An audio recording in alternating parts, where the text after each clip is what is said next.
এই দুন্দুল আর পেয়ারা কিন্তু আমার গাছের। তো হ্যালো, আসসালামু আলাইকুম। কি অবস্থা সবার? কেমন আছেন? আশা করি সবাই খুব ভালো আছেন। আমিও ভালো আছি। তাহলে চলে আসলাম ছাদে। আর ছাদে চলে আসছি এই কারণে, আমার এই গাছটার শেষ দুন্দুল।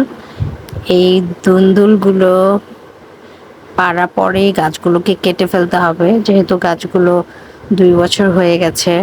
আর মাশাআল্লাহ দুন্দুলের সাইজগুলো তো দেখতেই পাচ্ছেন, অনেক বড় বড়। দুন্দুলগুলো দেখতে অনেক বড়, বাট ভিতরে অনেক কচি। আর দুন্দুলগুলো পাড়তে আমার একটু প্রবলেম হচ্ছিল, যেহেতু এক হাতে মোবাইল আর এক হাতে আমি দুন্দুলগুলো পাড়তেছিলাম। আপনারা দেখতেই পাচ্ছেন যে আমার কতটা সমস্যা হচ্ছে। সো এটা ক্ষমার দৃষ্টিতে দেখবেন। আর আমি এই দুন্দুলটাও গাছ থেকে পেড়ে নিলাম।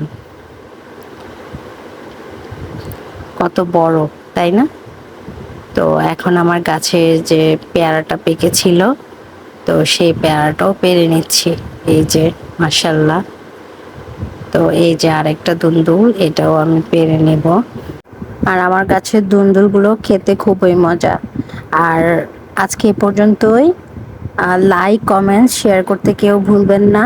আর আমার চ্যানেলটিকে সাবস্ক্রাইব করে আমার পাশে থাকবেন। আল্লাহ হাফেজ।